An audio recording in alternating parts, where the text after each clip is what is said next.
May the fourth be with you.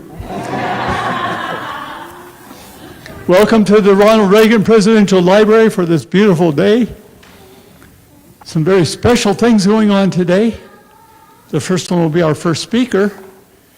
Usually we have presidential reenactors, but we will have some of those later. So if you want to come back down here when it starts getting warm, cool off a little bit. The dedication for the Sally Ride statue just outside here will be at noon. All the seats out there are already taken. I'm sorry, VIPs will be out there. But to tell you the truth, that's when the sun is going to be right at the top, right? Noontime. And it's going to be at least 85 out there. So you can come in here, and we'll have it up on the screens up here. All right? So just so you know. So let me get into this introduction. Todd Zimmerman is the best-selling author of Oliver the Ornament and Oliver Doodle Dandy children's books. Originally from Wisconsin, Todd, now called Chicago home, worked in the public field for at least 25 years until he produced the idea of a children's Christmas book about an ornament that gets left behind in the attic. Todd named the series the Oliver the Ornament. Oliver the Ornament is a 7-book series about one family's collection of ornaments. Each book tells the story of different ornaments, teaching children about important lessons, the kindness, friendship, and forgiveness. Oliver the Ornament has received numerous accolades and awards, including being named as one of People magazine's best new Christmas ornament series. It was selected by former First Lady Melania Trump to be read at the annual gathering of Children's National Hospital in Washington, D.C. in 2018 and 2020. This marked the first time in American history that one author has had more than one book read at this event. This event started in the mid-1940s and has continued with every First Lady, including former First Lady Nancy Reagan, who attended this event 8 years in a row. And everybody, of course, knows Nancy Reagan. And you can visit her right here on our campus if you like later on. Oliver Doodle Dandy is a patriotic spin-off of the book in this series. The book teaches children about our history, our leaders, the beauty of our country, and more. It also shows that what unites us as Americans is greater than what divides us. Most importantly, it teaches children that they can accomplish anything they dream. So without anything further ado, Todd Zimmerman. Thank you very much. Thank you very much, everyone. I appreciate that nice introduction, Dennis. I have to start with something that I came across. I call these God moments. This is a bumper sticker that I owned in 1984. President Ronald Reagan is the first person that I ever voted for. And way back then, I could have only imagined being here all these years later, reading a book that I wrote about our wonderful country.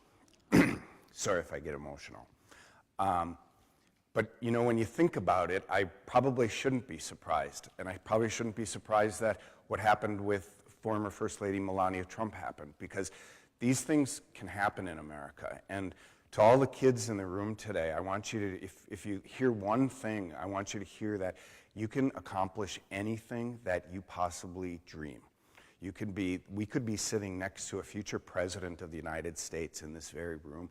We might be sitting next to the first person to land on Mars in this room, or we might be sitting next to somebody who is going to find the cure for cancer. And that's all because of the country that we live in.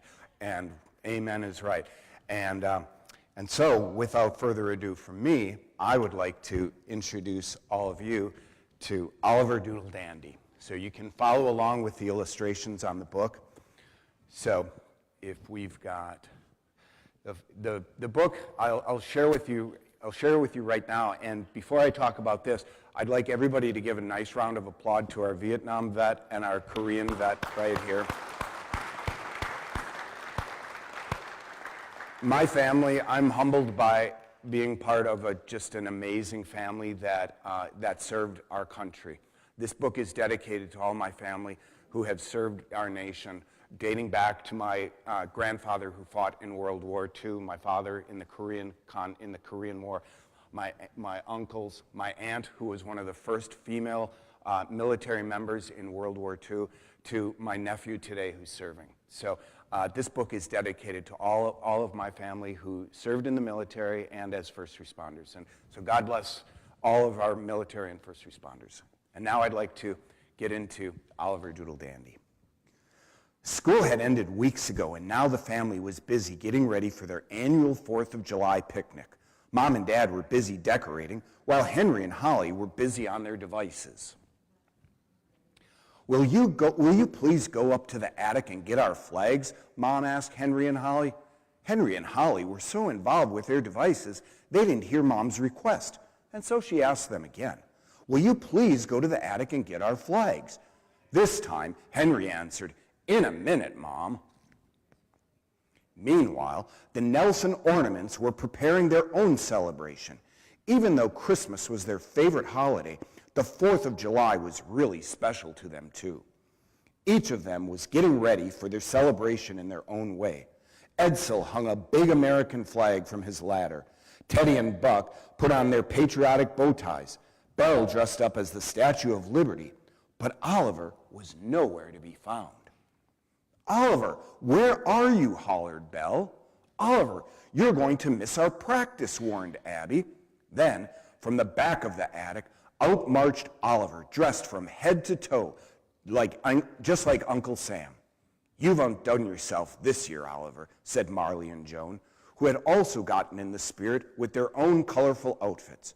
All the ornaments gathered together to make plans for the big day while admiring each other's 4th of July costumes. Back in the living room, Henry and Holly were still playing on their devices. They hadn't budged an inch when Mom walked back in. Where are the flags? She asked. Oh, Mom, we're sorry. We got really busy playing. Mom interrupted Henry, took their devices, and asked them once again to get the flags from the attic. On the way to the attic, Henry asked Holly, why do they make such a big deal out of this anyhow? Holly agreed and wondered if they would ever get their devices back. Little did they know that they were soon going to find out just what makes America so very special. Meanwhile, their friends were lining up for their special 4th of July parade. Although Oliver normally served as the drum major for the parade, this year he decided to give those responsibilities to Norb. Norb, Oliver said, you love America as much as the rest of us. This year, I think you should lead our parade. An emotional Norb responded, thanks, Oliver. Even though I'm not originally from here, I sure do love this country. Marching in formation, the ornaments all began playing Yankee Doodle Dandy. 2 by 2, they marched, playing their instruments and waving their flags. Just then, Henry and Holly arrived and couldn't believe their eyes. They knew the ornaments came to life in December through the magic of Christmas, but had no idea they would see them in July. Oliver, shouted Henry, what in the world are you doing? Oh my, Holly added, you're playing the song they taught us in school. Henry and Holly sat down with their friends, but were puzzled by their celebration of the 4th of July. Oliver, Holly asked, why are you making such a big deal out of this? Yeah, added Henry, it's just a day with fireworks and parades. Henry said, sometime they try to... Fireworks and parades were part of the 4th of July, but they're not why we celebrate this day, said Oliver. What do you mean? Asked Holly. Oliver answered, there are so many things to celebrate and honor on this day, like the great leaders we've had, or how many inspirational Americans there are for us to look up to. and how as Americans we can accomplish anything we dream possible. Henry said, "Sometimes they try to tell us some of these things in school, but it gets really boring." "Boring?" Teddy asked. "Then you haven't really heard anything about what makes our nation so wonderful." "Well," Holly said, "that's what Mom was trying to tell us this morning, Henry. Maybe our friends are right. Maybe we should listen a bit more." Oliver began by saying, "One of the many great things we celebrate at this time of year is the amazing leaders we've had. Dressed as George Washington, he and some of his friends reenacted the crossing of the Delaware and told the story of the American Revolution. As Abraham Lincoln, he recited the Gettysburg Address. 77 years ago, our fathers brought forth on this continent a new nation conceived in liberty." Then he quoted even more inspirational words spoken by our nation's presidents. "The only thing we have to fear is fear itself." Oliver recited the words of FDR. "Ask not what your country can do for you. Ask what you can do for your country," he continued, quoting from JFK's inauguration speech. "Mr. Gorbachev, tear down this wall," Oliver concluded with the words of President Ronald Reagan. The other ornaments then joined Oliver, each telling stories of other historic Americans. Frazier told the story of Martin Luther King Jr. and the bravery of Rosa Parks. Marley and Joan told them the story of Susan B. Anthony and her fight for women's equality. Edsel told them about the greatest generation and the sacrifices they made to save the world. Then they told stories of the beauty of America. Teddy and Nora began by showing them pictures of the Grand Canyon and the rolling farmland of Wisconsin. Abby showed them pictures of the beautiful coastline in California and some of the greatest cities in the world, like Chicago and New York. And Oliver finished by telling them all about the beauty of our national parks. Edsel then drove to the front saying, "I want to tell you all about all of America's great innovations and inventions. These are things we also celebrate." He then continued, "More than 50 years ago, Americans were the very first to land on the moon," began Edsel. "Then there's my favorite inventor, Henry Ford." He finished with stories from the cotton gin to the internet. "You see," said Edsel, "Americans have accomplished and invented some of the greatest things in the history of the world." Then Abby came forward to talk about what makes America so important to her. "In America," Abby began, "we are free to worship any way we choose.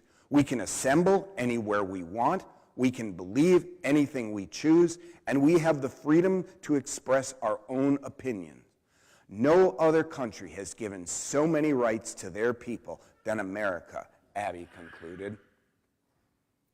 Henry and Holly now understood why the 4th of July and America were so important. They asked to hear more stories, but just then they heard a loud gust of wind, sounding as if it was going to blow the house down. Frazier looked out the attic window and screamed, "Oh no!" The family flag had come loose and was blowing in the air. It was headed straight for the ground. Edsel was quick on his feet and asked Henry and Holly to remove his ladder and push it out the window. As they did, all the ornaments slid down to catch the flag. "Just in time," a relieved Oliver exclaimed. Looking up at Henry and Holly as they raised the flag, Oliver hollered, "Never let the flag hit the ground." Holly and Henry were amazed at just how much America and the flag meant to their friends. Now they were beginning to understand why. Once back in the attic, the children asked to hear more stories. Oliver finished by saying, "Henry and Holly, in America, you can accomplish anything you dream possible. Henry, you can be a fireman or a surgeon. Holly, you could be the first person to land on Mars or a police officer. It's all up to you." Henry and Holly's imagination went wild. First person on Mars. I like that, Holly thought. A firefighter. How great would that be, Henry dreamed. Henry and Holly thanked their friends, but before saying goodbye, joined them in the parade. This time, instead of singing Yankee Doodle Dandy, they changed the words to Oliver Doodle Dandy. Henry and Holly put on patriotic shirts, then returned downstairs with their flags in hand and their hearts and mind filled with love, respect, and admiration for America. Mom thanked Henry and Holly for bringing the flags and gave them their devices back. But Henry and Holly didn't want them. "Can we help Daddy put up the flags, Mom?" asked Holly. Mom was surprised but delighted. "Of course you can." As Henry and Holly walked outside, Mom overheard Henry say, "Remember, you can't let the flags hit the ground." Once outside, they started putting up flag after flag throughout their yard. As they did, they looked up at Oliver, who waved back and winked at both of them. Several nights later, Holly and Henry were joined by their friends, Stephen and Ruthie. The neighborhood was now filled with friends and family who had gathered to hear the town band play the national anthem. As the band started, the four friends placed their hands upon their hearts and joined the band and began singing along. Henry and Holly told their friends that what they learned from Oliver and the others in the attic. As the fireworks began, Henry, Holly, Ruthie, and Steve looked up at the attic. In the window was each of their friends, watching the same display.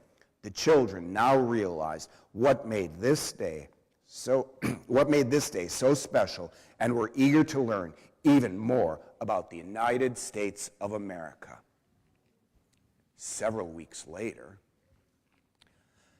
Mom and Dad walked up behind Henry and Holly, who were both on their devices. "Look, Mom," said Dad, "they're playing those games again."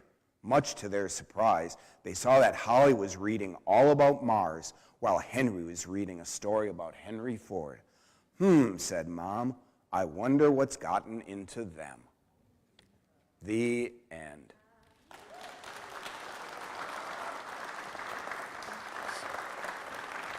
Thank you. Thank you very much. I hope you enjoyed this. I hope you enjoyed the story. We have a few minutes for some questions, I think, if anybody has some questions. Before we get to the questions, though, I'm going to be in the gift store following this, signing copies of Oliver Doodle Dandy and also the Christmas book. So, but we've got a couple minutes, I think, for some questions now. So if anyone has any questions, I'm happy to answer any questions. Somebody has to have a question. Here we go. My daughter was wondering what happened to Oliver's arm. You would have to read the 6th book in the Oliver the Ornament Christmas series to find that out. It was broken, and the Christmas series, he has a broken arm, and because he has a broken arm, there's certain things that Oliver can't do, and because of that, he gets bullied by some of the other ornaments. But he always has this really big heart and this really strong determination, and he's always overcoming all odds because he has this great kindness in his heart. But it is revealed in book 6 how he breaks his arm. And there's here we go. I came in a little late. What are the Christmas stories, Christmas ornaments about? So this is a spin-off of the Oliver the Ornament Christmas series. Oliver the Ornament is a 7-book series about a family's collection of Christmas ornaments. The first book starts Thanksgiving night, and the last book ends Christmas morning, with every book ending in this really big cliffhanger, which leads into the next book and the next book and the next book, until everything is culminated in the final book. I will say one thing. I found it really interesting when I found out that the Sally Ride statue was going to be dedicated today. Listening to the pages in this book, and this was not coordinated at all. I wrote this book 3 years ago, but I think it's really neat that Holly, the little girl in the family, is dreaming about becoming the first person to land on Mars at a library that is honoring the brave Sally Ride, who is the first female in space. So I think that's a pretty neat and special moment, too. Any other questions? Okay, well, thank you all so very, very much. Happy 4th. Oh, do we have a question? We do have a question. Okay. What inspired you to write these stories? Well, that's a really, really good question.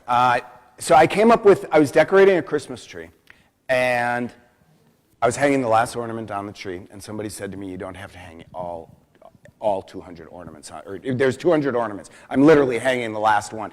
And they say, you don't have to hang all the ornaments on the tree. I'm like, well, thanks for telling me now. You could have told me before I hung up 200 ornaments. But then I looked at that ornament. I said, well, what am I going to do with this one? Put him in the attic, and then he's going to miss out on all the fun this Christmas. And then the other ornaments are going to go back to the attic in January, and they're going to make fun of him because he missed out on all the fun this Christmas. And all of a sudden, the light went on in my head. I thought, oh, my God, a story about an ornament that gets left behind in the attic. So that's how I came up with the Oliver the Ornament series. The Oliver Doodle Dandy series is a little bit different. The story is a little bit different.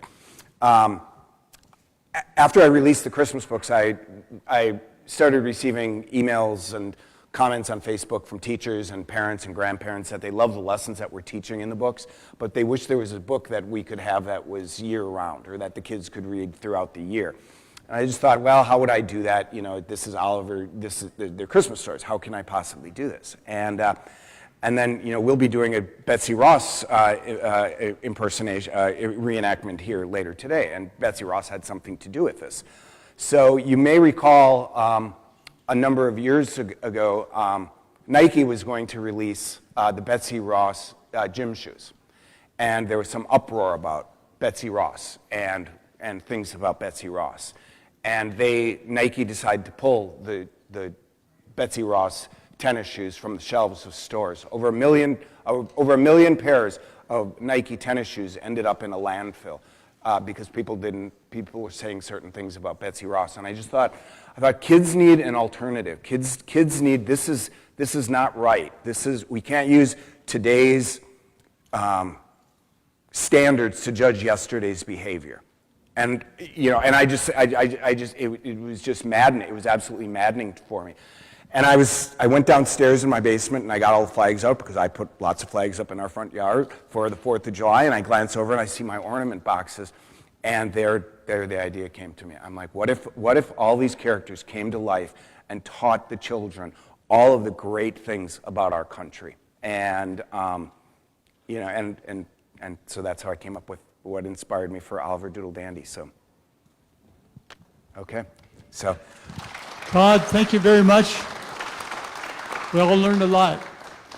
Now I'd like to invite you to go up to the museum store. There will be a book signing where you can purchase the books, autographed. Yep. So thanks everyone for joining.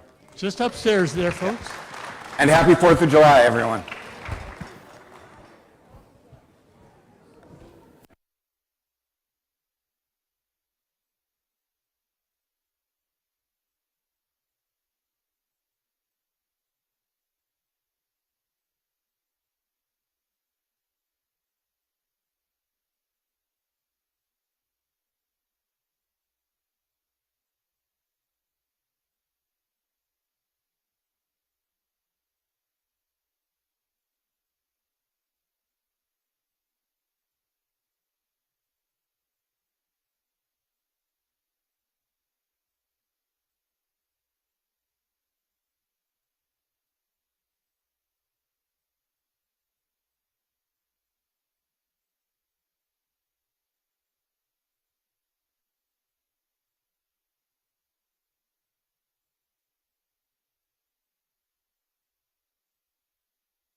Good morning all. Welcome to the Ronald Reagan Presidential Library and Museum.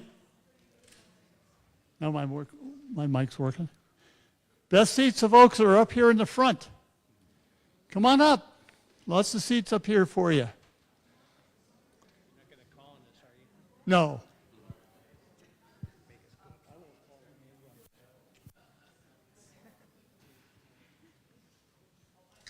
No. Come on up, folks. By the way, later on, we're at noontime. I'm not sure how, Thomas Jefferson has a whole hour if he wants it, but usually it doesn't go that long. Half an hour or so, probably. We will be having at noon the dedication of a monument to Sally Ride, first woman in space.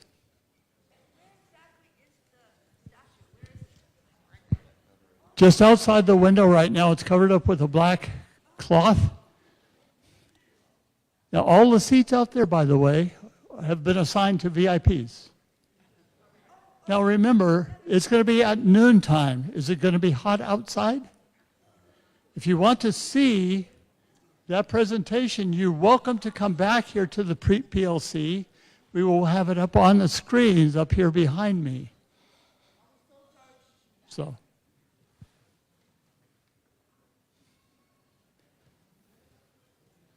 With that, folks, I'd like to introduce to you former president, famous for being quite a hunter and sportsman himself, President Thomas Jefferson.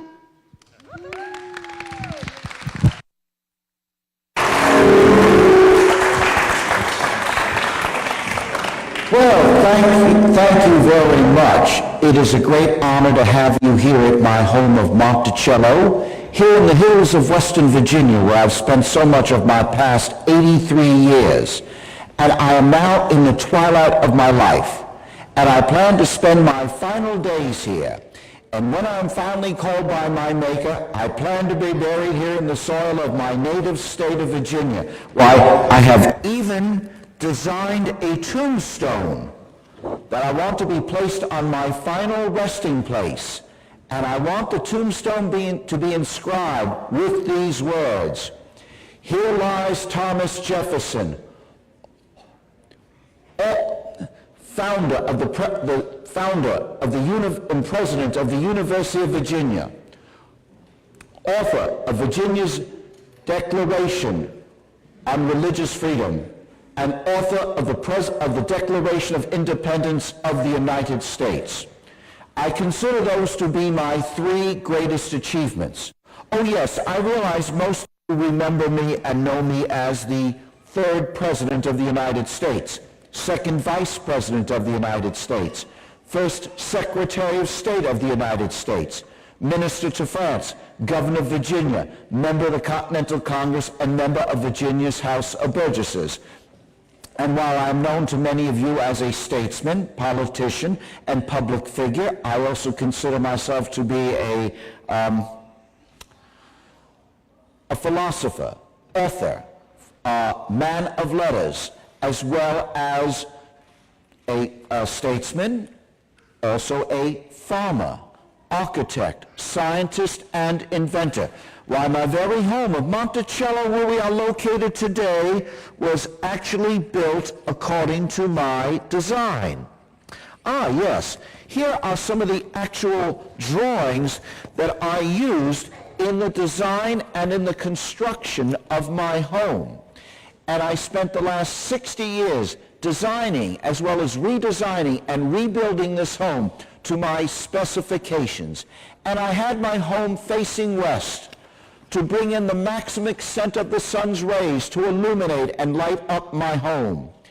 And in my home you can also see many things that I personally built for my use and comfort. They include, there we are, lounges and chairs throughout my home that I designed and built for my use and comfort. A dumbwaiter elevator where I'm able to bring up wine from my basement to the dining hall for the use and comfort of my guests. A polygraph machine where I am able to write 2 letters simultaneously.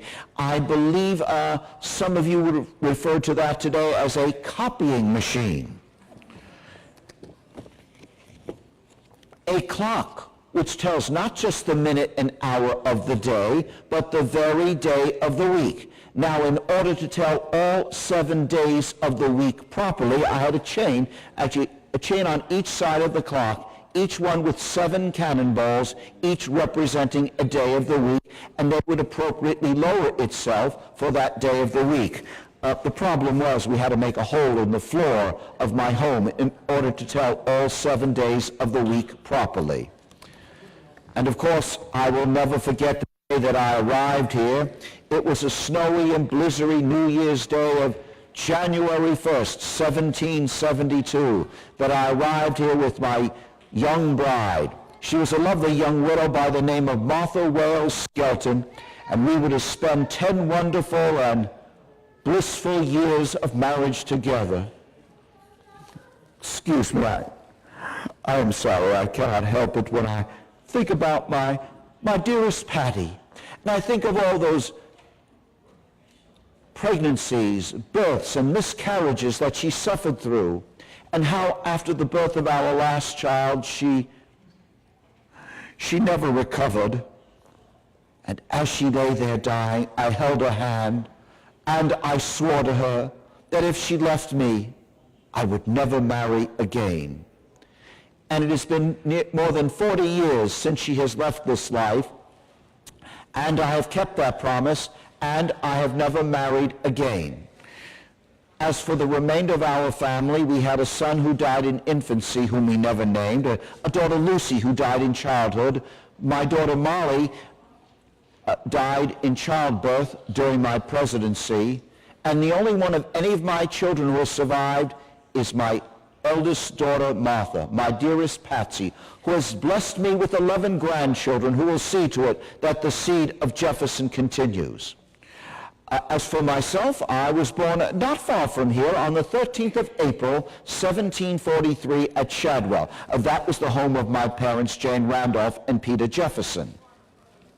And as I grew into adolescence and matured into adulthood, I would go east to Williamsburg, at that time the capital of the colony of Virginia, where I continued with my formal studies at the College of William and Mary.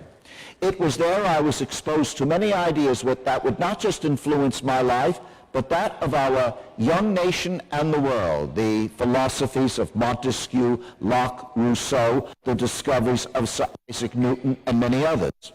Upon completion of my studies, I was sworn in before the Bar of Virginia, and I began to practice law here in my home county of Albemarle County.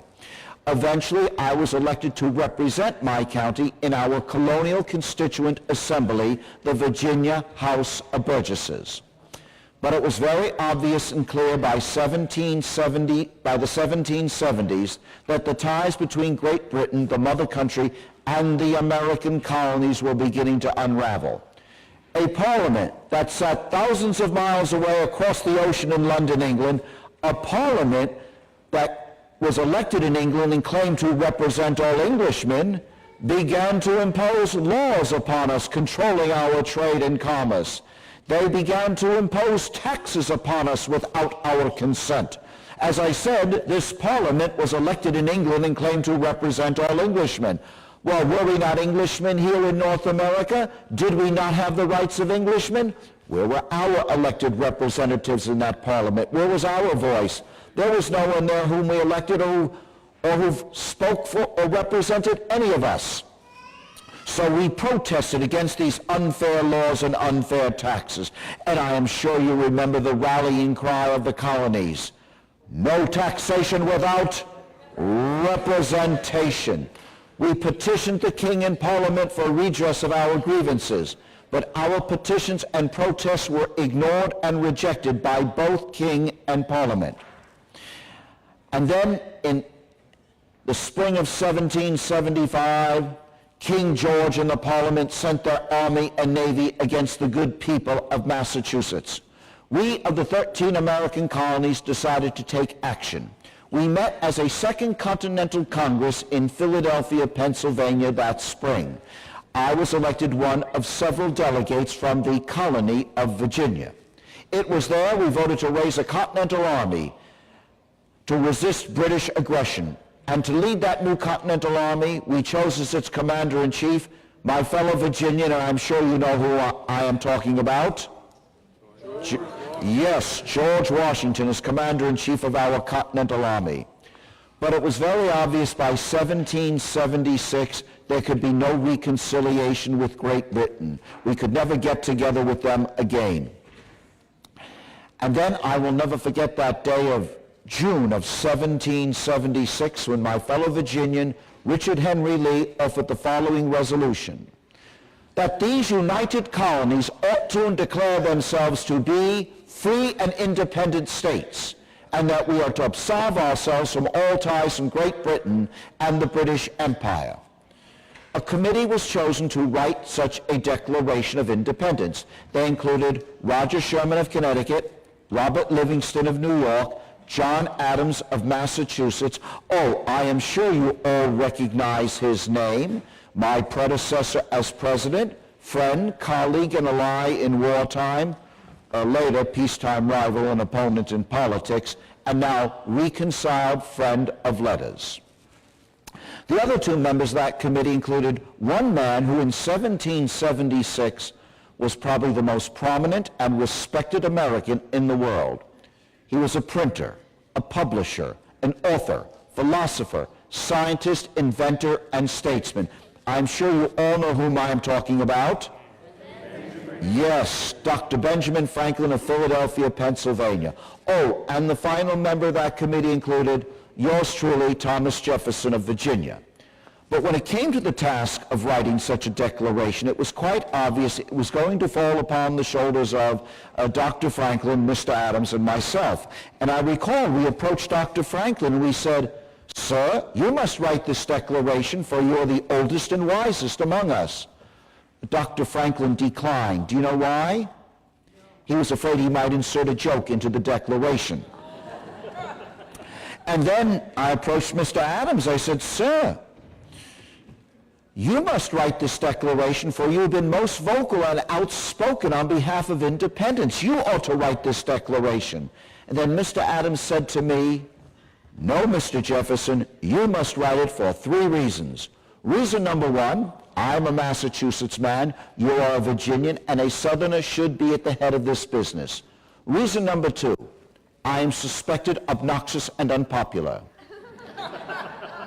And you, sir, certainly are not. Oh, and reason number 3, you can write 10 times better than I can." So with that encouragement, I returned to the Graff home where I was renting a room that summer of 1776.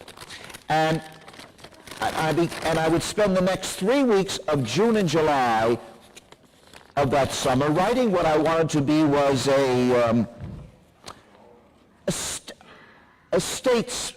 statement of the American mind and spirit. And as I was contemplating what I would write, I kept on thinking to myself, well, what gave us the right to declare independence? Upon which basis were we to declare independence? What were to be the founding principles of our nation? And then I recalled my earlier lessons at the College of William and Mary, learning about natural laws, and that the same laws which exist in nature are the same laws that exist between human beings and their governments. Let me explain. When I take this apple and I mention the name of Sir Isaac Newton, we all think of the laws of gravity. Yes, it is gravity that causes the apple to fall. It is gravity that holds us to the planet Earth, and it is gravity that creates the order in our solar system. Let me further explain. Now for that, I will need 3 young people to help me. Oh yes, would you like to help me, sir? Yes, please, come on up. Anyone else? Does anyone else would like to, any other young, yes, please, young lady, would you like to come up and help? I need one more young person to help me. Oh, yes, sir, please, come on up.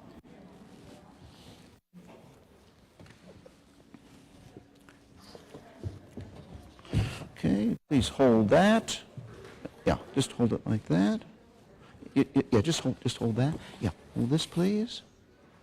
Oh, wait, turn that around. Yeah, and just hold that. Now, before the discoveries of Newton, Galileo, and Copernicus, many believed that the Earth was the center of our universe, with the sun, the moon, the stars, and all the planets revolving around the Earth. But we know, thanks to the discoveries of Newton, Galileo, and Copernicus, that is not true. All right, let's see. Oh, yes, sun and the Earth, please change places.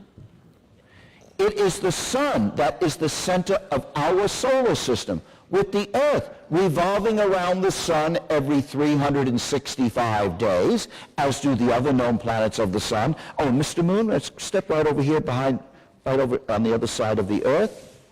And it is the moon revolving around the Earth every 28 days. Now, the same exact logic applies to government and the people. Let me further explain. Here, let me have these signs. Very good. All right. Now, in my day, most governments were monarchies. That means they were ruled by kings and queens that ruled by what they called divine right. Your Majesty, here, sit in your throne. Yes, you. You are now the king. There we are. He is now the king.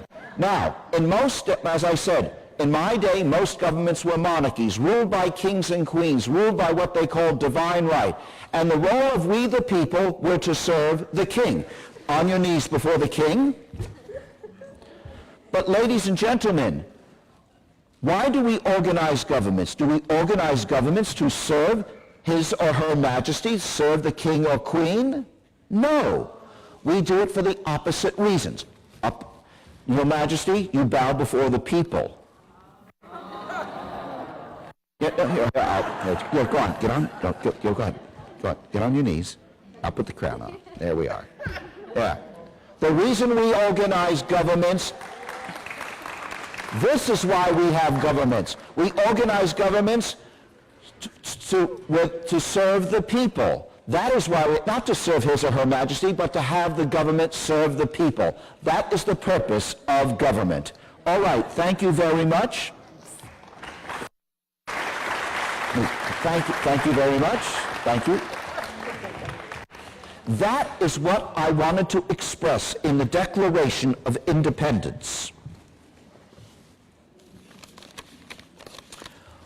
When, in the course of human events, it becomes necessary for a people to advance from that subordination in which they have hitherto remained. No. See, when in the course of human events it becomes necessary for one people to dissolve the political bands which have connected them with one another, and to assume among the powers of the earth the separate and equal station to which the laws of nature and nature's God entitle them. A decent respect to the opinions of mankind requires that they should declare the causes which impel them to the separation. What does this mean? You see, nations are no different than any other living creature. We began in our infancy, at our birth, as settlements. We grew into our childhood as colonies. We developed into our adolescence or our teenage years as self-governing communities. And now we have become fully mature, adult, independent states. We hold these truths to be sacred and undeniable that, see. We hold these truths to be, excuse me, what was that? Self-evident. Thank you. To be self-evident that all men are created equal, that from that equal creation they derive rights. No. See, we hold these truths to be self-evident, that all men are created equal, that they are endowed by their Creator with certain unalienable rights. Well, the entire concept of rights, the entire idea of rights, they do not come from governments. Governments do not and cannot issue or give us those rights. Those rights are given to us at birth by a power greater and mightier than any of us, whether we call it God, Jehovah, Allah, a mighty spirit, Mother Nature, whatever you wish to call it. The same power that created our universe is the same power that gave us those rights at birth, and no government can take them away from us. That among these are life, liberty, and property. But wait a minute, no, but wait, we do have the right to own property, do you not agree? True, we are not born with property, we do have the right to acquire it. Now, some of us are fortunate to inherit it. Some of you perhaps are able to go out and purchase property. And perhaps some of you will go out into our far western territories, settle the land yourself, and become property owners. Now, we certainly have the right to pursue it. Ah, yes, that's it. Life, liberty, and the pursuit of property. No, it would be to our satisfaction to own property. Yes, life, liberty, and the pursuit of satisfaction. What? No? What do you suggest? What was that? Okay. Life, liberty, and the pursuit of happiness. That to secure these rights, governments are instituted among men, deriving their just powers from the consent of the governed, and that whenever any form of government becomes destructive of these ends, it is the right of the people to alter or abolish it and to institute new government, laying its foundation on such principles and organizing its powers in such form as to them shall seem most likely to affect their safety and happiness. As I said, the reason we organize governments is to protect our rights and our property. And when governments no longer protect our rights and our property, then we have the right to change it by every means necessary. Yes, we had petitioned the King and Parliament for redress of our grievances, but our petitions and protests were ignored and rejected by both King and Parliament. And when they sent their army and navy against the good people of Massachusetts, we had no other choice but to take up armed struggle against the British Empire. And then I continued in paragraph after paragraph, in clause after clause, detailing and outlining how the King and Parliament had violated their own laws against their own subjects in their courts, in their parliaments, in trade and commerce and on sea and on land. And then I condemned King George for the following. He has waged cruel war against human nature itself, violating its most sacred rights of life and liberty in the persons of a distant people who never offended him, captivating and carrying them into slavery in another hemisphere, or to incur miserable death in their transportation hither. This piratical warfare is the warfare of the King of Great Britain, determined to keep open a market where men should be bought and sold. He has prohibited his negative for suppressing every legislative attempt to prohibit or restrain this commerce, and this assemblage of horrors might want no fact of distinguished dye. Yes, I condemned King George for his support of the slave trade, but when I brought the final draft before the Continental Congress, Georgia and South Carolina objected. Well, their economies were dependent upon slavery, and they objected to any mention, or at least or condemnation, let alone mention of the slave trade or of slavery. So for the purposes of national unity, that was deleted from and taken out of the final draft of the Declaration of Independence. And yet it has been nearly 50 years since I wrote those words, and I am still haunted by them. I have taken an oath before Almighty God to resist every form of tyranny over the minds of man. My motto is, resistance to tyrants is obedience to God. And yet, as many of you know, I am still a slave owner. Yes, I agree with you. Yes, you are correct. Slavery is morally wrong. I totally agree with you. But without my slaves, I would be further in debt than I am today. And without my slaves, I would not be able to maintain my plantation here at Monticello. And if we were to immediately emancipate and liberate all of the slaves without giving them an education, without teaching them a trade or a skill, why, we would descend and fall into a racial civil war between both of our peoples. Our races have been separated for so long, I do not know if peaceful integration between our peoples is possible. And yet I know we must begin to take action. I've taught some of my own slaves how to read and write. I've taught others a trade and a skill that perhaps when I am no longer here, they may be able to gradually integrate into white society. Why, in the Northwest Ordinance of 1787, we forbid slavery in the new territories of the Northwest. I believe by keeping slavery out of those territories and admitting them into the Union as free states, that this institution of slavery will eventually contract and die. As President of the United States, I signed into law forbidding the importation of slaves into the United States after January 1st, 1808. But this question of slavery is a fire bell in the night for our young republic. I feel at times as if I'm holding the wolf by the ears. But this is a question that will have to be faced, not by my generation, but by yours and future generations.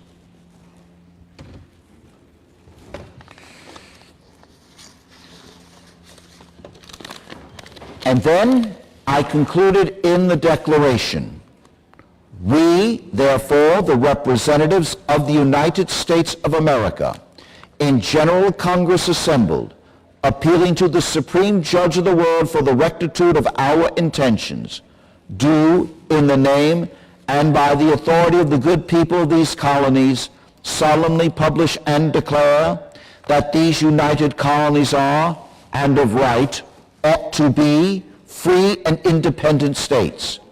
And for the support of this declaration, with a firm reliance on the protection of divine providence, we mutually pledge to each other our lives, our fortunes, and our sacred honor.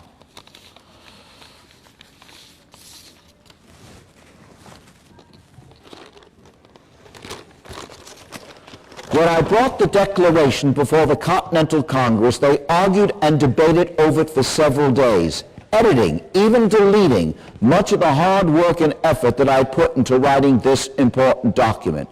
And naturally, I was quite hurt and offended when they did that. But Dr. Franklin told me a story.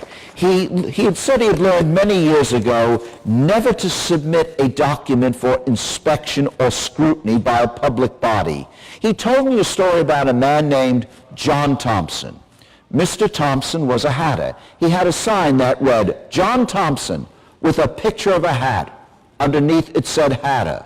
Below that, makes hats. And at the bottom, sells for ready money.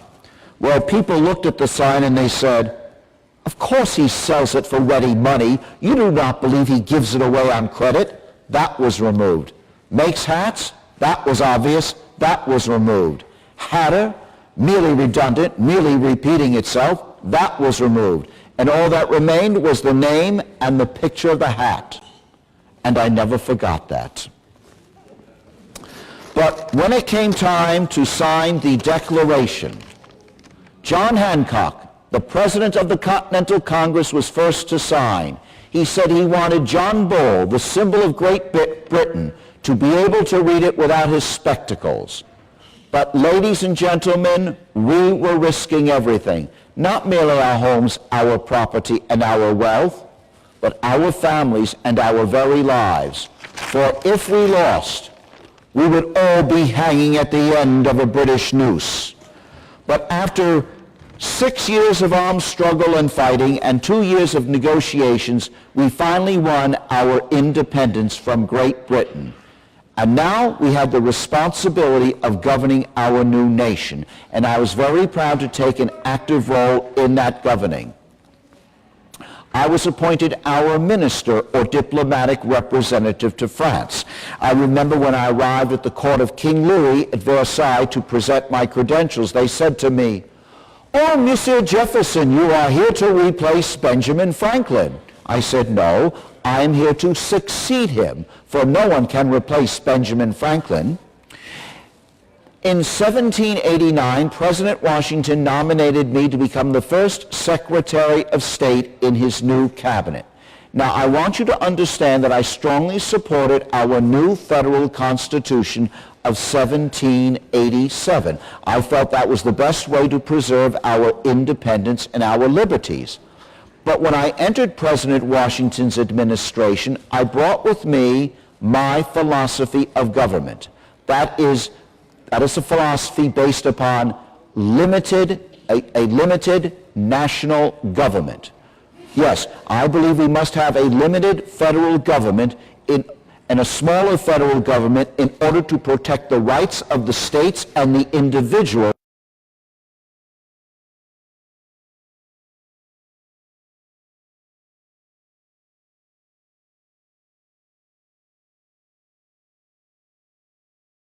This concept of a strong central government centered in our cities in an economic elite of finance, commerce, and industry. Ooh, to me, the cities are nothing more than scabs upon the body of this nation. I believe that the real future of our nation is with our farmers. They are the chosen people of God. They will see that our nation will grow and expand. I think the only time Mr. Hamilton and I ever agreed on anything was in 1792 when we both urged President Washington to stand for re-election as president. But in 1793, Britain and France were again at war, and of course Mr. Hamilton and I disagreed. He felt that we should support Britain in such a war because we trade and do commerce and business with Great Britain. I felt differently. We had signed a treaty of alliance with France. They had helped us and supported us in our cause of independence, and now they were experiencing their own revolution inspired by our revolution. But President Washington chose the course of neutrality and issued a proclamation of neutrality in world affairs. So in protest, I resigned from the cabinet and returned here to Monticello, where I began to view with increasing alarm the growing Federalist influence of Mr. Hamilton and his Federalist faction over President Washington. And those who agreed with me, we began to organize ourselves into a new political faction or political party. We called ourselves Republicans or Democratic Republicans in opposition to the Federalists. In 1796, I stood as my party's candidate for president in that election. However, I was narrowly defeated in the Electoral College by the Federalist candidate, my old friend, the Vice President, John Adams. Now, at that time, who was ever second in the electoral vote was elected Vice President. Because I was second, I was elected and sworn in March of 1797 as the Vice President of the United States. But 3.5 years later, the team of Aaron Burr and I defeated Mr. Adams for re-election. Well, you see, the problem was at that time, when the electors would vote, they would vote for two people. The first choice was president, second choice was vice president. What happened? Mr. Burr and I were tied for first place in the Electoral College. Neither of us had a majority. And according to the Constitution, the House of Representatives had to elect the next president. But it was not that simple. You see, you needed a majority of not members of the House, but a majority of state delegations to elect the next president. That means a state as large as my home state of Virginia had as many votes as a state as small as Delaware or Maryland, one each. And as I said, you needed a majority of the 16 state delegations to elect the next president. It took the House of Representatives 36 ballots. Yes, 36 times until I was finally elected President of the United States. And I see my election as a revolution. Well, a nation needs a good revolution every 20 or 30 years. It's as natural to human beings as storms are to nature. Yes, I know I have written and said that the tree of liberty must be replenished with the blood of tyrants and patriots. But our revolution of 1800 was a peaceful revolution, a peaceful change of government from Mr. Adams to me, from his political philosophy to mine, and from his political party to mine. Now, George Washington had set many fine examples for Mr. Adams and me to follow as president. But unfortunately, Mr. Washington sometimes had a rather royal tone about him. Oh, I recall many times when he would travel as president. He would travel in a carriage accompanied by men on horseback, not as if he were an elected, acting as if he were a monarch, a king, not an elected head of a republic representing you and me, the citizens. And Mr. Adams continued with that practice. Well, I decided to restore some Republican simplicity to our government. And when I say Republican, I mean in the true sense of what a republic is, a government that truly represents you and me, the citizens. So when I arrived in Washington, D.C. in March of 1801 to be sworn in as president, I did not stay in a great inn or mansion. I stayed in a boarding house. I shared a room with several strange men. And on the day of my inauguration, I did not ride in a carriage or on horseback, but like a common citizen, I walked on foot to our new capital. There, I was sworn in as president, I read my inaugural speech, and I walked back to the boarding house where I was staying. Eventually, I would move into the new executive mansion or president's house and continue with my Republican style. You know, I recall one day the British ambassador came to the president's house, and I greeted him wearing my bathrobe and slippers. Well, I represent the people of this nation, not His Majesty the King. Now, my greatest achievement as president, and I think that one is obvious to everyone, that was the purchase of Louisiana. And when I talk about Louisiana, I'm not talking about what is today the state of Louisiana. I am talking about the territory between the Mississippi River and the Rocky Mountains. When I was inaugurated president in March of 1801, the boundaries of our nation stretched from the Atlantic Ocean to the Mississippi River. Settlers and their families were crossing the Appalachian Mountains into the new states of Kentucky and Tennessee, and into the new territories of the future states of Ohio, Indiana, and Illinois. These settlers and their families were farmers. They needed to get their goods down the Mississippi River through the port of New Orleans into the Gulf of Mexico. But New Orleans was under the control of France, and any nation that controlled New Orleans, be it France, Britain, Austria, Russia, Prussia, or Spain, any one of those nations could easily control 3/8 of our commerce. That's nearly 40% of our trade and commerce. It was important and imperative that we gain control of New Orleans. So I sent my two ministers to France, Robert Livingston and James Monroe, to negotiate with its government, and at that time, the head of its government, its first council, and later its emperor, and I'm sure you know who that is. Yes, Napoleon Bonaparte, for control of New Orleans. Well, Napoleon was planning a war for all-out control of Europe. He did not need any additional territory in North America, and he was in desperate need of cash to finance his military adventures. So he offered to sell us not just New Orleans, but the entire Louisiana territory for only $15 million, which even in my time was not a large sum of money for such a vast extent of territory. We later realized we were paying about $1 per acre. But we had a problem. We had no idea what existed there. It had never been fully explored before. Was there perhaps a Northwest Passage, a water route to the Pacific Ocean? What about the Indian tribes, the animal life, the vegetation, the climate, the weather, the topography? We had no idea what existed. So we had to organize an expedition of discovery. And I needed to choose two people for that. I think you all know who that was. Yes, my secretary, Meriwether Lewis, and his good friend, Mr. William Clark, to organize an expedition of discovery. So in 1804, from the junction of the Mississippi and Missouri rivers just north of the town of St. Louis, they sailed up the Missouri River, they crossed the Rocky Mountains, sailed down the Columbia River to the Pacific Ocean, where they spent the winter. When spring came, they sailed up the Columbia River, crossed the Rocky Mountains, and sailed down the Missouri River. And after 2 years came back with the most complete report on this territory.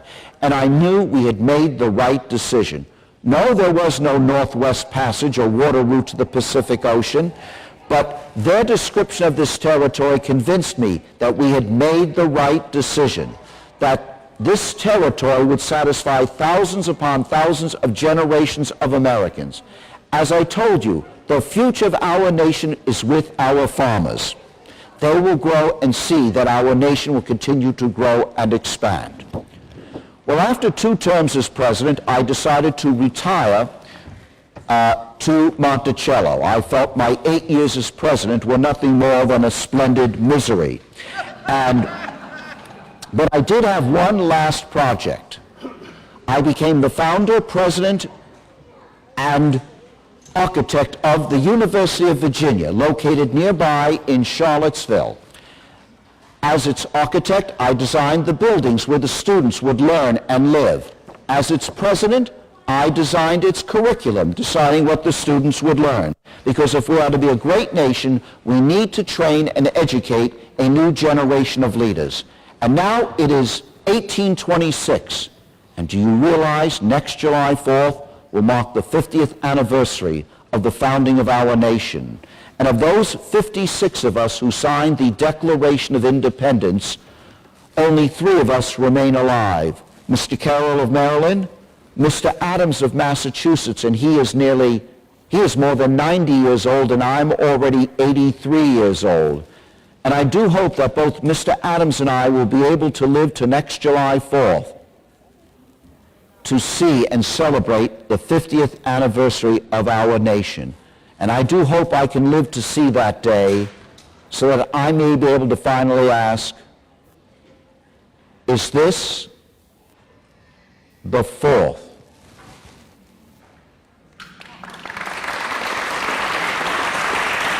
Thank you, thank you, thank you very much.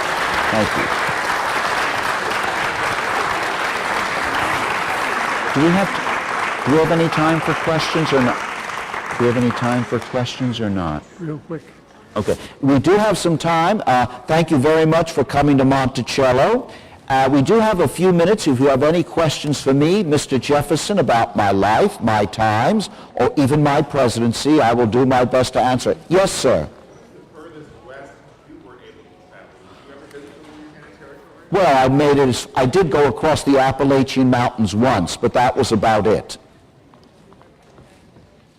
Yes, ma'am. Did you invent the dumb waiter? Yes, the dumbwaiter elevator. Oh, did I not mention that? Oh, I did not. Well, thank you for reminding me. Ah, yes, here it is, the dumbwaiter elevator.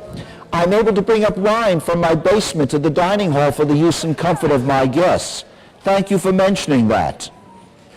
And, you know, I also brought over some foods from Europe. I work in a lunch. Yes. Have a dumb waiter, so I just... Well, you know, when I was in Europe, I discovered some interesting foods that I returned here to the United States. Macaroni and cheese. And the French had a way of frying potatoes in oil. I believe you call them French fried potatoes. And something else which is popularized by my successor's wife, ice cream. By Dolly Madison, yes. She popularized that when she was when her husband succeeded me as president. Yes, ma'am. If I, Mr. Jefferson, I beg your indulgence, as I may break character for just a moment, how did you learn so much about Mr. Jefferson? You are amazing. Well, I think Mr. Small can tell you about that afterwards. I know he is a frustrated educator and historian and has been interested in American history since childhood.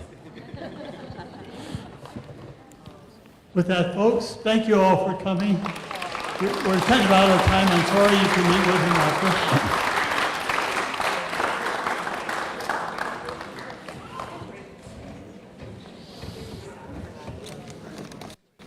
Folks, you're in perfect positions right where you are.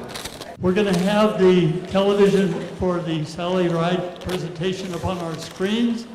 It's getting warm outside, folks. It's staying nice and cool in here, so yeah. Hi, good to see you. Perfect position in here, Good to folks. see. Hi.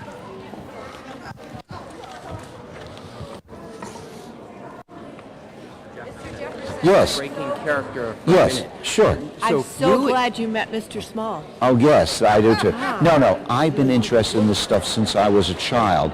And when I was... But you got, but- you're leaving me, but Yeah, but no, you dug up stuff that I nobody started knows. out wanting to be a history teacher, and I used to do things like this in my classes. That's how it developed.